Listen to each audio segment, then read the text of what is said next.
Hello friends, मैं गौरव और रात गई बात गई, लेकिन एक बात आज तक नहीं गई कि इंडिया और पाकिस्तान में सबसे महान देश कौन सा है। मान लो कल को अगर, और ऐसा होना नहीं चाहिए, लेकिन पाकिस्तान और इंडिया के बीच में एक घमासान सा युद्ध छिड़ता है, तो कौन सा देश जीतेगा? किस देश के पास ज्यादा ताकत और मनोबल है? किस देश की टेक्नोलॉजी सबसे अव्वल है और किस देश की मिलिट्री सबसे पावरफुल है? किस देश में रहना सबसे बेहतर है और इग्नोर करता है पाकिस्तान? पर हम, मेरे इंडियन और पाकिस्तानी सब्सक्राइबर्स, हम इस बात को बिल्कुल भी इग्नोर नहीं करेंगे। दोनों देशों के लोग एड़ी चोटी एक करके अपने देश का झंडा ऊंचा करने में लगे हुए हैं, कोई कसरत नहीं छोड़ रहे, और इंडिया और पाकिस्तान के बीच में कंपटीशन इतना बढ़ चुका है कि उसके खत्म होने का कोई नामो निशान ही नहीं दिखाई दे रहा है। आपको दिख रहा है क्या? और हमारा ये पड़ोसी देश पाकिस्तान हमारा एक तरीके से सौतेला भाई है, और भाई भाई के बीच इसी कंपटीशन में 1947 में दोनों का बंटवारा भी कर दिया। 14 अगस्त 1947 में इंडिया का एक भाग जाके पाकिस्तान बन गया, और अब देखना यह है कि कौन सा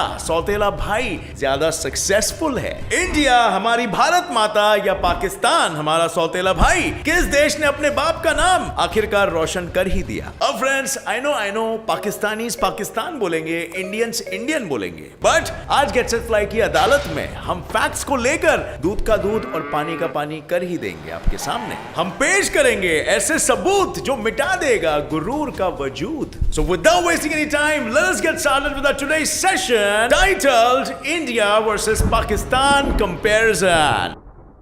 अब भाइयों, कुछ ही महीने पहले मेरे एक विदेशी दोस्त ने मेरे से ये पूछा था कि जब इंडिया और पाकिस्तान एक ही मिट्टी में पले बड़े हैं, तो 1947 के बाद जब दोनों देशों को आजादी मिली, तो तब से लेकर आज तक दोनों देशों की प्रगति और उन्नति में इतना डिफरेंस कैसे है? Point, right? आई मीन, आजादी से पहले दोनों इंडियंस और पाकिस्तानी ने एकजुट होकर as an Indian, as a भारतीय ही ब्रिटिशर्स का सामना किया, और फिर आजादी मिलते ही दोनों अपने अपने रास्ते चले गए। पर फिर क्यों दोनों देश आज एक दूसरे से इतने अलग है? क्या रीजन है इस अंतर के पीछे?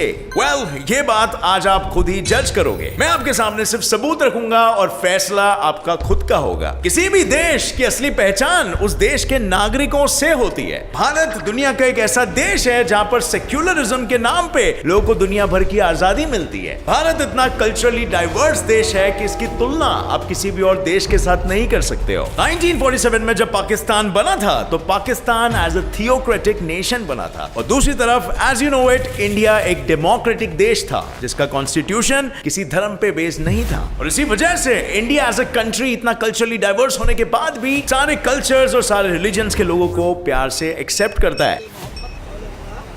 फरमान न बदला जाएगा, बदल जाए लाख जमाना, पर ईमान अब कुरान न बदला। क्या दिवाली में अली है और रमजान में राम? चंद्रमा भी कभी ईद का चांद है या कभी शरद पूर्णिमा की शान? इंडिया में मैक्स टू मैक्स 19,500 डायलेक्ट्स यानी कि लैंग्वेजेस है, जबकि पाकिस्तान में सिर्फ 300 डायलेक्ट्स है। And as you know it, India की नेशनल लैंग्वेज हिंदी है और पाकिस्तान की उर्दू है। और जब बात ऑफिशियल एरिया की आती है, तो इंडिया पाकिस्तान से एटलीस्ट 5 टाइम्स बड़ा है। और क्या आपके मन में यह सवाल नहीं आता है कि क्यों इन दोनों के ज्योग्राफिकल एरियाज में इतना बड़ा अंतर है?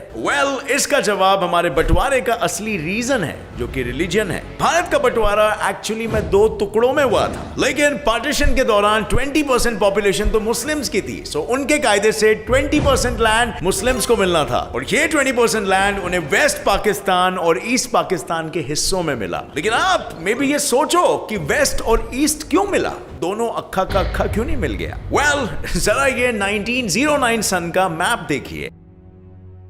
Dark red areas Hindu dominated regions को बताती है, और वहीं एकदम light red areas Muslim dominated regions को बताती है। और क्या इस मैप को देखकर आपको कुछ याद आता है? वेस्ट साइड वाला रीजन और कोई नहीं बल्कि पाकिस्तान है, और राइट साइड वाला रीजन अपना बांग्लादेश है। रीजन का बंटवारा उसी रीजन के पॉपुलेशन को मद्देनजर रखते हुए हुआ था। जहां सबसे ज्यादा मुस्लिम थे, उसी रीजन को पाकिस्तान का नाम दे दिया गया, as you can guess it, जिससे कि वो रीजन के लोगों को अपनी घर छोड़ के जाने की नौबत ना आ सके। पर जब बंटवारा हुआ था तो 50% मुस्लिम्स ने तो इंडिया में ही रहने का फैसला कर दिया था और पाकिस्तान में से जितने भी हिंदूस थे उन्हें इंडिया भेज दिया गया। सो देखा जाए तो इस पार्टीशन से उनको ज्यादा घाटा नहीं हुआ बल्कि एक तरीके से एडवांटेज मिला। वहां के लोगों की जरूरत से उन्हें ज्यादा ही मिला और मेरे पर्सनल हम्बल ओपिनियन में दोनों देशों के लोगों को, हिंदूस को और मुस्लिम्स को, इस पार्टीशन की वजह से बहुत ही पीड़ा उठानी पड़ी थी। लोगों के घर उजड़ गए थे और वहीं रायट से तो इंडिपेंडेंस की शुरुआत हुई। अब पार्टीशन के बाद दोनों देश अपनी अपनी आइडियोलॉजीज यानी विचारधाराओं के बल पे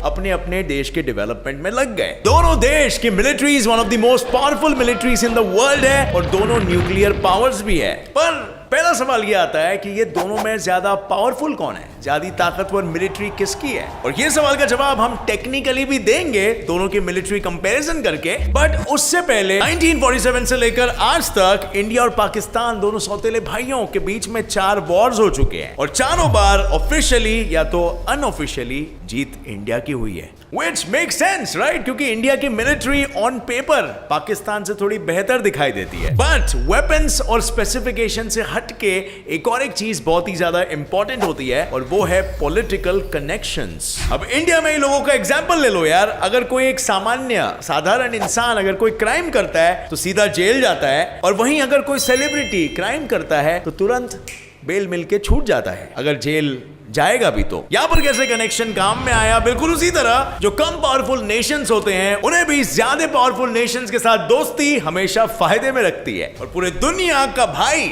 यानी सबसे पावरफुल कंट्री कौन है? USA, right? जिसके हाथ में यूएसए का हाथ हो समझो पूरी संसार उसके साथ हो। लेकिन अर्ली 2000s में यूएसए और पाकिस्तान की नई नई दोस्ती ने इंडिया को एक तरीके से आइसोलेट कर दिया था और यह आइसोलेशन एक तरीके से इंडिया को बहुत भारी पड़ रहा था क्योंकि यूएसए कभी खाली हाथ नहीं आता है। उसके साथ आते हैं बहुत सारे advance technology, modern military equipments जो अगर गलती से भी गलत हाथों में पड़ गए तो समझ लो दुनिया का विनाश बहुत नजदीक है। लेकिन पाकिस्तान और यूएसए के बीच में यह दोस्ती ज्यादा दिन तक नहीं टिकी क्योंकि यूएसए की इंटेलिजेंस एजेंसी ने कुछ ही दिनों में यह समझ लिया कि पाकिस्तान कुछ तो छुपा रहा है। पाकिस्तान के कुछ ऑफिशियल्स दरअसल यूएसए के पीठ पीछे तालिबान फोर्सेस को अफगानिस्तान में ना केवल सिर्फ शेल्टर दे रहे थे पर साथ ही साथ उन्हें अमेरिकन स्ट्राइक से भी बचा रहे थे उन्हें इंफॉर्मेशन देके। मतलब एक तरह से उन ऑफिशियल्स की क्या डेयरिंग थी, वो भी अमेरिका के सामने। और इसी वजह से अमेरिका ने अपने सारे रिश्ते नाते तोड़कर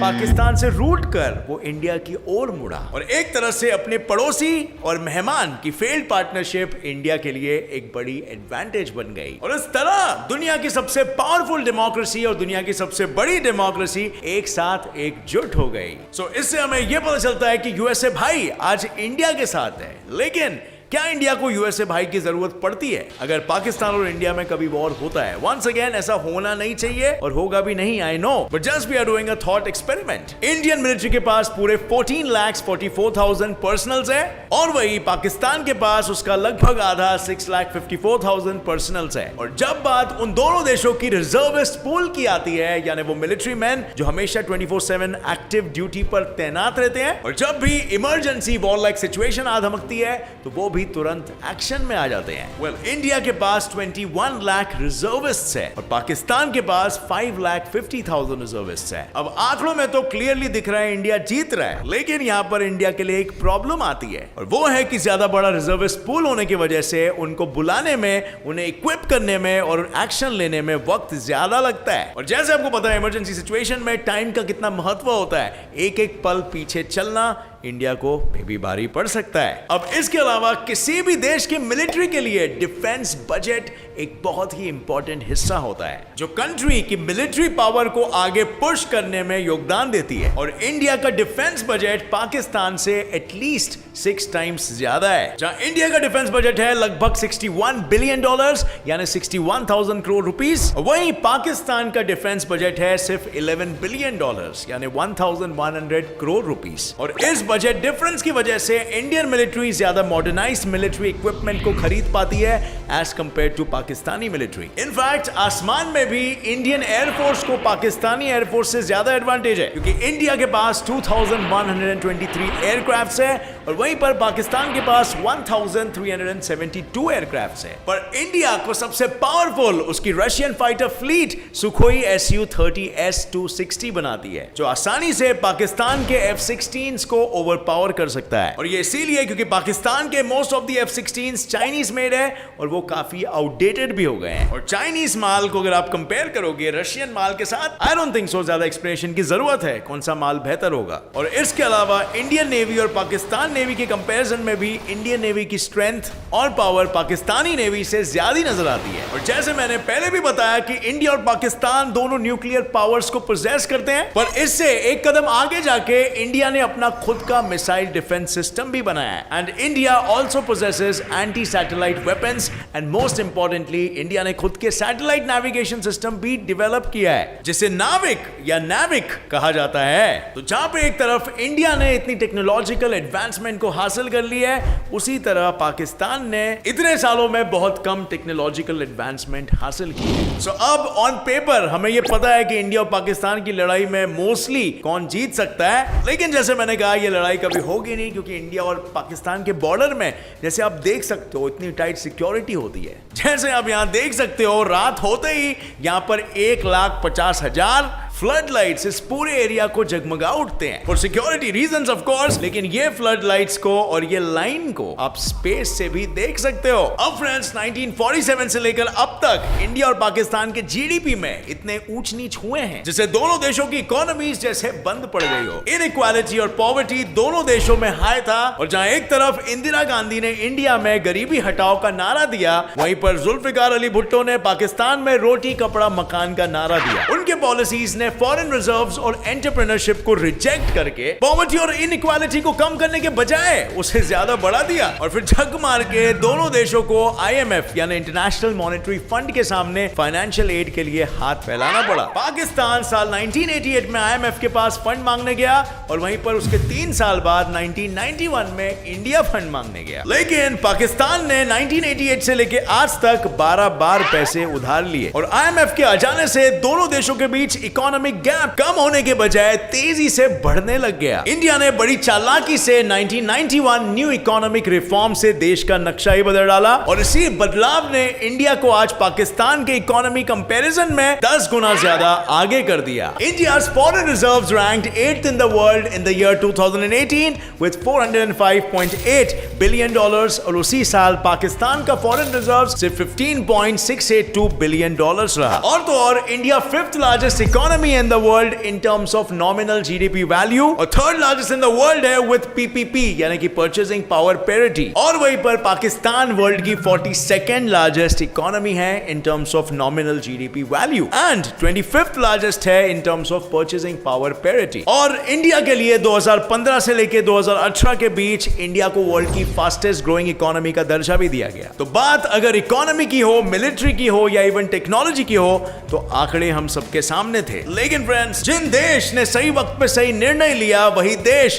प्रगति की सीढ़ी जल्दी चढ़ पाए। और ये कंपैरिजन तो सिर्फ आज के डेटा के अनुसार है, आगे दोनों के दोनों देश में वो पोटेंशियल है कि दोनों सुपर पावर्स बन सकते हैं। देश के विकास के लिए किन चीजों की जरूरत होती है? सही पॉलिसी, सही डिसीजन, सही डेवलपमेंट, सही नागरिक, और सबसे इंपॉर्टेंट सही केपेबल और ट्रस्टवर्दी और कमिटेड लीडर्स की। और फ्रेंड्स, हम सब में वो ताकत है कि हम अपने लीडर को खुद चुन सकते हैं। सो एक तरह से देश का भविष्य हमारे हाथों में है। With that said, thanks a lot for watching this video। अगर आपको ये वीडियो पसंद आया तो एक लाइक जरूर ठोकना। मेरे channel get set bye fact को भी सब्सक्राइब कर लो और दबाइए नीचे दिया गया बेल आइकन, ताकि आप आगे आने वाली हमारी कोई भी फैक्ट बेस्ड और फन बेस्ड वीडियो को मिस ना कर सको। As always, stay curious, keep learning and keep growing। जय हिंद।